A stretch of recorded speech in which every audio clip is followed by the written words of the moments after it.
2টার ভিতরে গোসল হয়ে গেল, কাপড়ে কাপড় চলে আসলো। মেয়েটা তার মার লাচের সামনে যায় চুল ধরে বলে বাম বাম দুদু।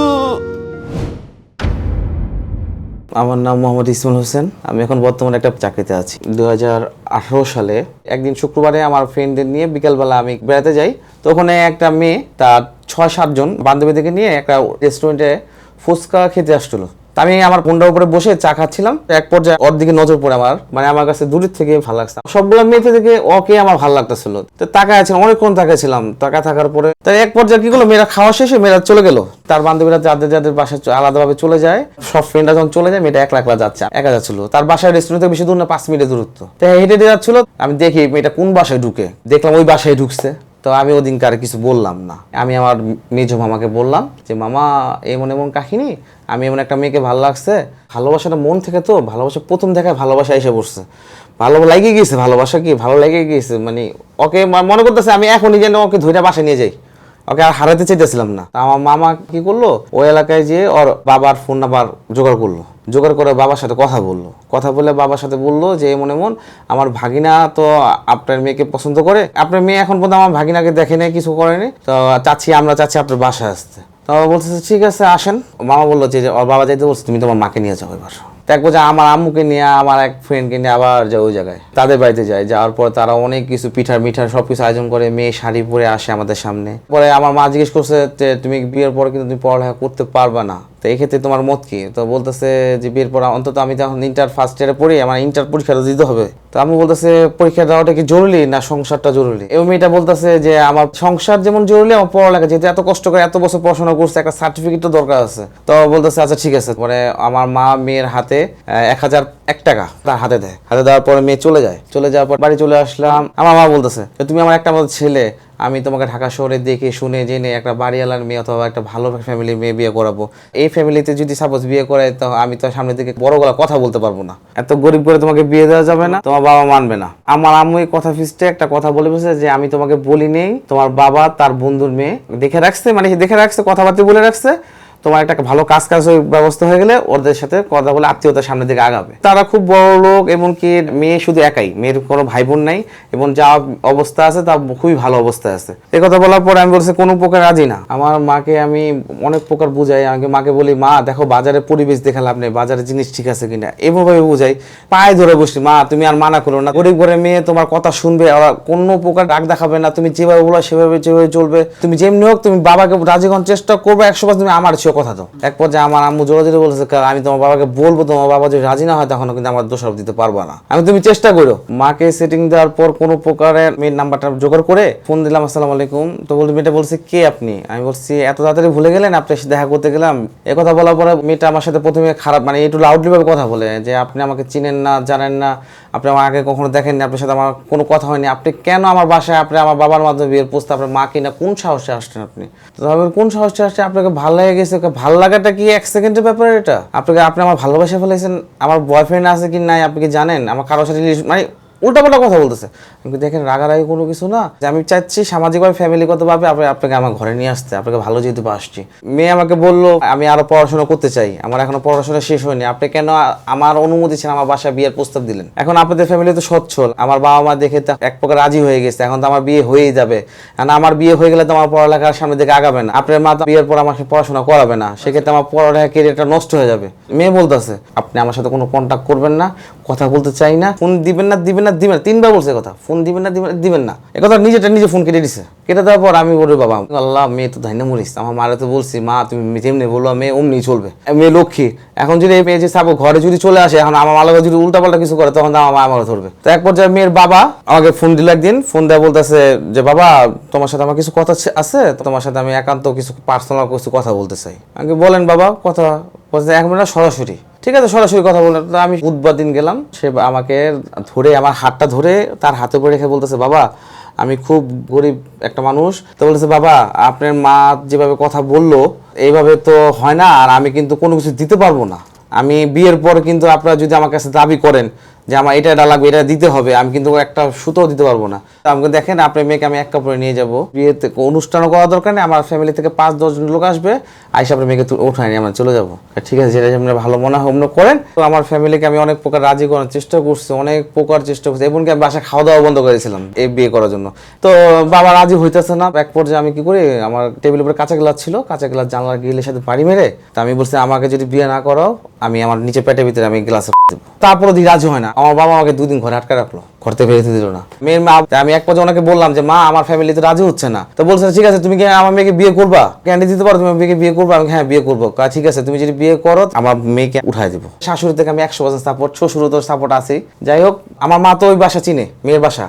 আমার বাবা আমার মা যে মেয়ের ফ্যামিলিকে বলছে দেখেন আমার ছেলে কাজ করে না, এমনও কথা বলছে যে আমার ছেলে নেশা করে, আমার যাতে বিয়ে না হয়, বিয়েটা যেন ভেঙে যায়। এই পর্যায়ে আমার বাবা বাধ্য হয়ে কথা বলছে আমার ছেলে নেশা করে, আমার ছেলে খারাপ কাজে লিপ্ত থাকে, রাজনীতি করে, আমার ছেলে আমার কোনো কথা শুনে না।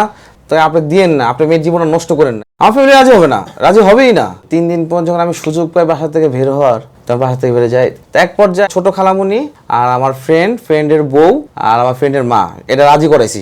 রাজি করার পর আমার হবু বউর জন্য একটা নাকফুলও কিনি আমার নিজের টাকা দিয়ে। বন্ধুর মা, বন্দুক, আমার খালামুনি, আমি আমার 2টা ফ্রেন্ড সহ মেয়ের বাসার উদ্দেশ্যে রওনা দিলাম বিয়ে করার জন্য। মেয়ের বোন ছিল, বোন জামাই ছিল, বাবা মা ছিল, আর আশেপাশের কিছু মানুষ ছিল। তাদের বাড়িতে বিয়ে হয়েছে, মানে অল্প কিছু আয়োজনের ভিতরে বিয়েটা হয়েছে। কবুল বলতে চাই নাই, অনেক কষ্টে প্রায় 10 মিনিট লাগছে ওর মুখে কবুল শব্দটা বের করেছে। যখন ওর বাবা আয়সা মাথা হাত দেওয়া বলছে, মা মানে ওর বাবা কান্না করতেছে যে মা তোমাকে আল্লাহ হুকুমে বড় করছি, এখন স্বামী ঘরে দেওয়ার দায়িত্ব এখন তোমায় দিচ্ছি, তুমি আর আমত করো না, তুমি আলহামদুলিল্লাহ কবুল বলে ফেলো। এ কথা যখন বাবা গলা ধরে কান্না করে দিয়েছে, কান্না করে দেওয়ার পরে লাস্টে 3 বার কবুল বললো, সিগনেচারও করলো, বিয়ে হইলো। বিয়ে হওয়ার পরে আমার সাথে যারা গেছিল তারা সবাই চলে গেল। তখন আমার বন্ধুর মা কি করলো, আমার মাকে জানাইলো, ফোন দেওয়া বলছে যে আপা আপনার ছেলে বিয়ে করে ফেলছে। তো আমার আম্মু তো বিশ্বাস করতে পারতেছে না। তা আম্মু আমার নাম্বার ফোন দিতেছে, আমার মোবাইল সাইলেন্ট করা, ফোন দিতেছে। এক পর্যায়ে আমি মোবাইল যখন দেখি তখন দেখি 28টা মিস কল। পরে আমি কল ব্যাক করার পর দেখি আম্মু কান্না করতেছে, ফোনে কান্না করতেছে। তো বলতেছে তুই কি বিয়ে করে ফেলেছিস? আমি কি হ্যাঁ আল্লাহ হুকুম হয়েছে বিয়ে করে ফেলেছি, রিজিক মালিক আল্লাহ এখন দেখবো। তুই একটা বারো কি আমার কথা চিন্তা করলি না? আমি আম্মু দেখো পিছের কথা টান দিও না, কালকে সকালে আমার শ্বশুরবাড়ি তোমাকে দাওয়াত, তোমরা আসবা, দুপুরবেলা আমরা সবাই একসাথে খাবো, খায়া আমার বোনিয়া ডাইরেক্ট আমার ভাই চলে যাবো। তো এই কথা বলার পরে আম্মু আর কোনো কথা বলে আম্মু নিজের ফোন করে দিয়েছে। পরে বাবার সাথে শেয়ার করছে, পরে বাবা বলছে যেহেতু ছেলে একটা কাজ করে ফেলছে আর এটা বিয়ের সাথে সারা জীবনের ব্যাপারে, ছেলে খেলা না, বিয়ে হয়ে গেছে, এটা আর কোনো কিছু হবে না, পানি কাটলে 2 ভাগ হবে না, এটাও কোনো সম্ভব না। যে বাবা অনেক আগে ওই বাবা রাজি হয়ে গেছে। বিয়ের পরে প্রথম রাত আমি আমার শ্বশুর বাড়ি কাটাইছি। বাসর রাতে যখন রুমে ঢুকলাম, আমি ঢুকার পর আমার বউ তখন আমাকে হাত জোড়া বলতেছে যে তোমার সাথে আমি অনেক খারাপ ভাবে করছি, অনেক অপমানজনক কথা বলছি, কিন্তু এটা বলা উচিত ছিল না, কিন্তু আল্লাহর হুকুম থেকে তোমার সাথে আমার বিয়ে হয়ে গেছে, এখন আমি তোমার বউ, আমাকে তুমি আল্লাহর রাস্তায় মাফ করে দাও, তুমি যদি মাফ না করো তাহলে এটা আমি জাহান্নামে চলবো। এই কথা যখন বলছে তখন আমি হাত ধরে হাতটা খুললাম। খোলার পরে আমি বলছি দেখো মানুষ মাত্রে ভুল হইতে পারে, আর তুমি বলছো অসুবিধা নেই, এইসব পিছনের কথা তুমি কোনো টান দিবা না, আমাদের সামনে কি হবে দেখবা, হাতটা ধরো আমার, যত ঝড়ে আসুক এই হাত কোনোদিনও ছাড়া যাবে না, আমাকে একটা কথা দিতে হবে, কোনো সমস্যা না, থাকতে পারবো। তো বাসরাতে আমরা নামাজ পড়তে হয়, জামাই বোনরা 2 জন একসাথে নামাজ পড়লাম, নামাজটা একেবারে বাসরটা আমাদের পালন হইলো। তারপরের দিন আমার বাবা মা মামি, তারপর আমার ফ্রেন্ডের বউ সবাই আসে শ্বশুর বাড়িতে। পরে মেয়েকে উঠায় আমার বউকে বাইক দিয়ে নিয়ে আসি, আমি সবাই গাড়ি দিয়ে নিয়ে আসে, ঘুরে আমি বাইক দিয়ে নিয়ে আসি, সারা রাস্তা বাইক দিয়ে নিয়ে আসার পর বাসায় বললাম যে এটা তোমার ঘর। বলার পর মেয়ে তাকাইতেছে, মানে কি বলবো, তখন তাকে আশেপাশে তাকাচ্ছে, পুরো ঘরটা পুরো ভালো মতন দেখলো, দেখার পর বলতেছে এটা আমার ঘর। খাটের উপরে হাত দিয়ে বলছে এটা আমার ঘর তো সত্যি। তারপরে পশ্চিম দিকে মুখ দিয়ে বলছে আল্লাহ আমি এই ঘরে বউ হয়ে আসছি, যেন আমি এই ঘর থেকে লাশ হয়ে বেরোতে পারি, তুমি আমাকে সেই দিন পর্যন্ত আমার এই ঘরে থাকা তৌফিক দিও। এই কথা যখন বলছে আমার মানে মনটা ভরে গেছে পুরো একবারে। এই কথা যখন বলছে তখন আমি জোড়া কপালে চুমুতে দিছি। পরে আম্মু আমার রুমে ঢুকলো। আম্মু ঢুকার পরে আম্মু বলতেছে তুমি আমার ছেলের বউ হয়ে আসছো, দোয়া করি তুমি ভালো মতন ভাবে সংসার চালাবা। আমার আম্মুর কাছে এক গোছা চাবি ছিল, যার ভিতরে আলমারির চাবি, ঘরের চাবি, এভরিথিং সবকিছু চাবি ছিল। ওই চাবির গোছাটা এসে আমার বউর হাতে দেওয়া বললো যে এই সংসারের সম্পূর্ণ দায়িত্ব আজকে থেকে তোমাকে দিয়ে দিলাম, আজকে থেকে তোমার সম্পূর্ণ দায়িত্ব, আর কোনো কিছু না বুঝলে আমার কাছে এসে বলবা যে আমি এটা বুঝতেছি না। এই কথা বলার পর তারা চলে গেছে। আমাদের সংসার শুরু হইলো। এর ভিতরে আমি অনেকগুলো জায়গায় সিভি জমা দিলাম, যেহেতু আমি বেকার কাজ করতে হবে, বিয়ে করে ফেলছি, সংসারের দায়িত্ব নিতে হবে, সব জায়গা থেকে করলাম, কিন্তু কোনো জায়গাতে হচ্ছে না। আমার বউ 5 ওয়াক্ত নামাজ পড়তো এবং রমজান মাসে কোরআন শরীফ খতম দিত, রোজা রাখতো। আব্বু আম্মুর যতটুকু খেলাধুলা করতো তার থেকে দ্বিগুণ করতো। আমার ওয়াইফ রান্না বান্না পারতো না, আমার মা থেকে অনেক রান্না শিখছে। এমনকি আমার আম্মু এক পর্যায়ে আইসা বলছে যে আমার থেকে রান্না শিখা তুমি আমার থেকে ভালো রান্না করা শুরু করছো। মানে আমার ওয়াইফ মানে সংসারে A to Z সম্পূর্ণ যখন করা শুরু করলো, আমার মার চোখের মনি হয়ে গেল, আমার বউ চোখের মনি যখন হয়ে গেল A to Z, তখন আমার বাবা কি বললো, বাবাও তাকে বললো তোমার যদি কোনো কিছু লাগে, কোনো কিছু প্রয়োজন হয়, শ্বশুর হিসেবে না, তুমি ডাইরেক্ট তোমার নিজের বাবা হিসেবে বলবা যে বাবা আমার এই জিনিসটা দরকার, আমাকে এনে দিন। তোমার ওই বেকার অপদার্থ জামাইকে বলা দরকার নেই। তারপরে আমার বাবার প্রতি, আমার মার প্রতি সম্পূর্ণ দায়িত্ব যখন নেওয়া শুরু করলো, তো আমার কাছে এক পর্যায়ে ভালো লাগলো যে যারা এক পর্যায়ে রাজি ছিল না তাদের চোখের মনে আমি এখন খারাপ হয়ে গেছি। এভাবে ভালো সুন্দর মতন সংসার চলতেছিল, সংসারে কোনো সমস্যা হচ্ছিল না, যেভাবে বলতেছে সেভাবে চলতেছিল আল্লাহর রহমতে। আমিও তখন আমার ওয়াইফের কথা মতন নামাজ পড়া শুরু করলাম। তো বাবা একদিন আমাকে খাবার পাতে বসে বলতেছে যে তুমি তো বিয়ে করে আনছো, সংসারের দায়িত্ব না, এখন নামগন্ধ নাই। এই কথা যখন বলছে না, তখন আমি ভাতের প্লেটটা মানে আসার মেরে উঠে গেছি। আমার চাকরির জন্য আমি তো চেষ্টা করতেছি, তোমাকে আমাকে কিছু সময় দাও। হ্যাঁ চেষ্টা করতেছি, প্রতিনিয়ত আমাদের থেকে সিভির টাকা নিচ্ছ আর প্রতিনিয়ত সিভি জমা, চাকরি তো হবে না, আমি তোমার ঘরে থাকবো না, তোমার 1 টাকা যদি খাবার খাই তাহলে আমার নাম ইসমাইল না। বাবারে ডাইরেক্ট বলছি, তখন রাতের বাজে 11:15। বোর্ডে বললাম যে তুমি এখন আমার কথা শুনবা কিনা বলো, তুমি এখনই কাপড় চোপড় গোছাবা, আমরা এখনই গর্তে বেরাবো, তোমাকে সময় দিলাম জাস্ট 30 মিনিট, 30 মিনিটে সব তোমার আমার কাপড় চোপড় গোছাবা। তো বলতেছে তুমি কার সাথে ঝগড়া করতেছো, তাদের টাকা দিয়ে তো কাপড় চোপড় কিনা, তুমি কার কাপড় চোপড় নিয়ে যাবা? আমার বউ বলতেছে কথা, আমি নিয়ে যাবো সমস্যা। পরে 2 ব্যাগের ভিতরে কোনো রকম চা পারছে কাপড় চোপড় নিয়ে রাতের বেলায় বউকে নিয়ে রাতের 11:30টার দিকে ঘরতে বেরিয়ে গেলাম। ভাইরা যে আমার সমুদ্রে ফোন দিলাম যে ভাইয়া বাবার সাথে অনেক ঝগড়া চিলাচিলি হয়েছে, এক পর্যায়ে আমি ঘরতে বেরিয়ে গেছি, তো আমি এখন আপনাদের বাসায় আসতেছি। তো বলছে হ্যাঁ আসো, তাড়াতাড়ি আসো। শ্বশুর সমন্ধি একসাথে ছিল, জয়েন্ট ফ্যামিলিতে ছিল। সমন্দির বাসায় উঠা যাওয়ার পরে ওরা বিস্তারিত সব ঘটনা জানার পরে ওরা বলতেছে ঠিক আছে চাকরি, আমার শ্বশুর বলতেছে চাকরি হয় না, হবে ইনশাল্লাহ, তুমি চেষ্টা চালা যাও, বাবার চেষ্টা ছাড়ো না, তোমার চাকরি না হওয়ার না পর্যন্ত তোমার যতদিন মন চায় তুমি আমার এই বাসায় থাকো, খাও। শ্বশুর বাড়ি যাওয়ার কিছুদিন পর আমার চাকরিটা হয়ে গেল। চাকরিটা যখন হয়েছে তখন আমার বউ খুশিতে কান্না করে দিয়েছে, বলছে তোমার তো একটা কুল হইলো, এখন আর আমাদের কেউ কথা শুনতে পারবে না। চাকরি করা শুরু করলাম। যখন আমার চাকরির কথা আমার বাবা মা শুনলো, তখন আমার বাবা মাই কন্ট্যাক্ট করা শুরু করলো, যোগাযোগ করে। এক পর্যায়ে আমার আম্মু আমাকে বুঝায় যে বাবা মা সন্তানের ভালোর জন্যই বলে, তোমরা এখন 2 জন আছো, ভবিষ্যতে 3 জন হবা, এই জন্য তোমার বাবা তোমাকে এই কথাগুলো বলছে। তোমার বাবা কিন্তু তোমার জন্য এখনো কান্না করে, মন খারাপ হয়ে বসে থাকে, তুমি তোমার বাবা একমাত্র সন্তান, ঘরের ছেলে ঘরে ফিরে আসো। এই কথা যখন বলছে, তো বলছে ঘরের ছেলে ঘরে ফিরে আসবে না, তুমি আর বাবা এসে আমাদেরকে নিয়ে যাবা।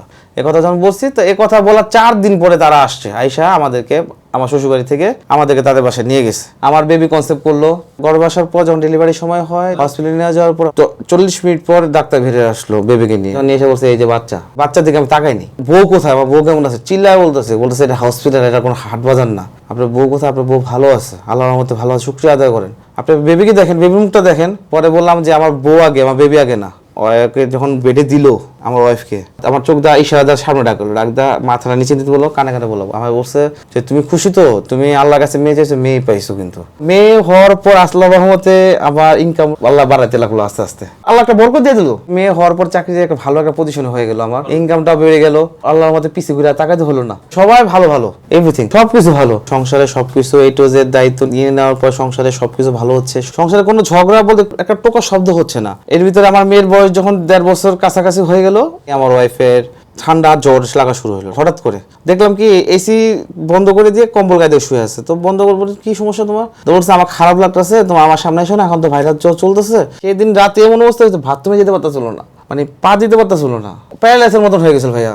আমি কোলে করে নিয়ে গেতাম ওয়াশরুমে, কোলে করে নিয়ে যা আমি নিজে সবকিছু করে আবার কোলে করে নিয়ে আসতাম। এইভাবে জ্বরটা আস্তে আস্তে বাদে 2 দিন হয়ে গেল। 2 দিন হওয়ার কারণে ডাক্তার দেখালাম। ডাক্তার দেখানোর পর ডাক্তার বলতেছে যে ডেঙ্গু আর টাইফয়েডের এখন সংক্রমণ বেশি, আপনি ইমিডিয়েটলি আপনি ডেঙ্গু আর টাইফয়েড চেক করেন। এভাবে করতে করতে জ্বর 3 দিন চলে গেল, রিপোর্ট নর্মাল আর সবকিছু ভালো হইলো, কোনো ডেঙ্গু হয়নি, কোনো টাইফয়েড হয়নি। ডাক্তার স্যালাইন দিল।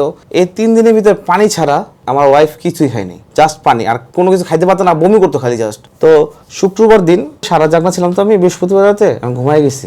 সে আমাকে ডাকতেছে, আমি উঠতেছি না। তো বলতেছে যে এখন উঠবা না, আমি মরে গেলে ঠিকই উঠবা। তো আমি ব্যবহার ঘুমে, আমি 2 দিন ধরে ঘুমাই না। আমি বিকেলবেলা ঘুমের থেকে হাতে থেকে স্যালাইন খুলছি। আবু আপেল নিয়ে আসছে, আপেল কেটে দিয়েছে, 2 পিস আপেল খাইছে। এর ভিতরে মাগরিবের সময় তখন আমাকে ডাক দিল, ডাক দেও নিজের ইচ্ছা উঠে বসলো, বসে বলতেছে আমার হাত দুইটা তোমার ঘরে 5 বছর 5.5 বছর সংসার করছি, রান্না করে হাঁড়ি পাতিল একখানে থাকলেও কিন্তু অনেক আওয়াজ হয়, অনেক সময় তোমার হক আমি আদায় করতে পারি না, তোমার সাথে খারাপ ব্যবহার করেছি, তোমার কথা শুনি নেই, তুমি আমাকে আল্লাহর রাস্তায় মাফ করে দিও, আমি মনে হয় আর বাঁচবো না। বলছে আমার মেয়ের দায়িত্ব তোমার দিলাম, তুমি আমার মেয়েটাকে দেখে রাখো। মেয়েটা তখন হাঁটতে পারে, 1.5 বছর বয়স, তুমি এটা আমার কোলে দেওয়া বলছে মেয়ের দায়িত্ব তোমার, মেয়েটার করে যাওয়া দূরে রেখো না তুমি। কথা বলে যখন শুয়ে পড়ছে অজ্ঞান হয়ে গেছে, আমি সাথে সাথে মাথায় তেল পানি দেওয়া হয়েছে।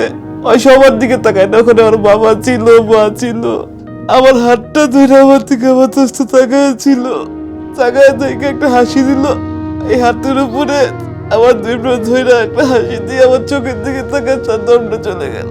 দেখি কোনো কথা বলে না, সাথে সাথে ওদের বাসার পাশে ক্লিনিকে নিয়ে গেছে। নিয়ে যাওয়ার পর ইকো করলো, বলেছে ইনি 10 থেকে 15 মিনিট আগে মারা গেছে। এই কথা যখন বলছে আমার আকাশ ভেঙে পড়ছে, আমার পেটে এতে হয়ে গেছে। মার ভালোবাসে কিছুই বুঝলো না। শুক্রবার দিন রাত 9:35 ওর দমটা যায়। যে রুমে আমি ওকে ঢুকায় বলছি যে এটা তোমার ঘর, আজ থেকে তোমার ঘর, সেই ঘরে সে লাশ হয়ে শুয়ে রয়েছে। 2টার ভিতরে গোসল হয়ে গেল, কাপড়ে কাপড় চলে আসলো। মেয়েটা তার মার লাশের সামনে যায় চুল ধরে বলে মাম মাম দুদু, খালি এতটুকুই বলতে পারতো মাম মাম দুদু। কবর খুদা হইলো। শনিবার দিন সকালবেলা সবাই আসলো। আমি আমার এই 2 হাত দিয়ে আমার ভালোবাসাটা নিজেতে কবর দিয়েছি। আমি যে ভালোবাসাটা আমি বুকে নিয়ে ঘুমাইতাম, আমার ডানাতে ঘুমাইতো, নিজের হাতে শোয়াই দিছি। আমি বলছি দোস্ত এখনো সময় আসতে, তুমি ওইটা আসো, কিন্তু আমার সাথে কথা বললো না। আজকে প্রায় 1 বছরের কাছাকাছি, আমার থেকে অনেক দূরে। ভালোবাসা মানুষের হারানো থাকা যে কতটা কষ্টের, নিজের হাতে মাটি দেওয়া, এটা আমার থেকে ভালো আর কেউ জানবে না। কবর থেকে উঠতে পারি না, আমার টাইনা উঠেছে। কবর থেকে টাইনা কবরটা দেওয়া শেষ, সবাই চলে গেছে, আমার তো যেতে মন চায় না। ওই অন্ধকার কবরে শুয়ে দিয়েছি, বাসায় নিয়ে এসে পড়ছি। সবাই আসছে, যার যার মতো সবাই চলে গেছে। আমার বাপ মা চলে গেছে, আমার তো খাওয়া দাওয়া বন্ধ হয়ে গেছে। আমি যে মানুষটারে কোলে কইরে বাথরুমে দিয়ে গেতাম, গোসল করাইতাম, ওই মানুষটা আমার চলে গেছে। আমরা একসাথে হজে যাবো কথা হয়েছিল, কিন্তু হলো না। আমার মেয়েটা এখনো মাকে খুঁজে, ঘরে ঘরে মানে খুঁজে, মানে পায় না। প্রতিদিন রাতে দুধের যখন খাওয়ার নিয়ে ওঠে, অন্য কোনো দুধ খাইতো না। এখন প্রতিদিন রাতে কান্না করে আমার মেয়েটা। আমি তো কাজের ক্ষেত্রে বাইরে থাকি, আমার মেয়ে অবলিত ভাবে হচ্ছে বড়। মারে খুঁজে মারে পায় না, পাকে করে যায়, খাটের তলে দেখে এদিকে বাবা মাম্মাম, বাবা বাবা। মানি ব্যাগের ভিতরে আমার ছবি, মানি ব্যাগ বের করে টান দিয়ে মার ছবিতে চুম্মা দেয়। আল্লাহ ওকে না নিয়ে গিয়ে আমাকে নিয়ে যেতে পারতো। আমার মেয়েটার মা আর হইতো না, মার চেহারাতে বঞ্চিত হইতো না, মার ভালোবাসা কিছুই বুঝলো না আমার মেয়েটা। আমি আমার বউরে অনেক ভালোবাসি। আমি নিজের হাতে যখন মাটি দিতেছিলাম, তো এখনো ভাই মুখ ফেটে যায়। আমি প্রতিদিন আমার বাসা থেকে কবরস্থান পুরো না, প্রতিদিন আমি যাই কবরস্থান, নিজের হাতে পরিচয় করে, নিজের হাতে সবকিছু করে দিয়ে আসি। আল্লাহর কাছে দোয়া করে আল্লাহ আমার বউকে যেন জান্নাত বাসি করে। আরে আমার মতো এরকম যেন আল্লাহ কাউরে না দেয়। মেয়েকে নিয়ে অনেক কষ্টে হয়েছি। মেয়ে যখন আমার বুকে মাথা রেখে ঘুমায়, তখন মেয়েটাকে আর মার মতন বলার চেষ্টা করি। ওর মা যেগুলো বলতো ওর মেয়েকে, তখন ওগুলোই বলি। আমি ওর মার কাপড় চোপড় সম্পূর্ণ ব্রাশটা শুদ্ধ রেখে দিয়েছি মেয়ের জন্য, যে ওর মার তো ছোঁয়া পায়, ভালোবাসা বুঝবো না, ওর মার ছোঁয়ার জিনিসগুলো সব এভরিথিং রেখে দিয়েছি, যেন বড় হলে কিছু হইলো দেখতে পারে এটা আমার মার জিনিস। যখন পরিপূর্ণ বুঝলো আমার মা নাই আর, মা ছাড়া যে দুনিয়া থেকে কতটা কষ্টের। আমার মেয়ে তো মুখ ফুটে বলতে পারতেছে না, খালি কান্না করে, চিপায় তারা কান্না করে। কান্না কিসের জন্য করে তা আমি বুঝতেছি। বাসায় গেলে দৌড়ে আসে বাবা বাবা, মা মামা, আল্লাহ, আর কিছু বলে না। আল্লাহর অশেষ রহমতে এখন আমার চাকরি বাকরি, টাকা পয়সা আল্লাহর মধ্যে সবই আছে, কিন্তু আমার ভালোবাসা মানুষ আমার কাছে মানুষটা নাই। সে আমার দুঃখের সময় ছিল, আমার সুখের সময় থাকতো না।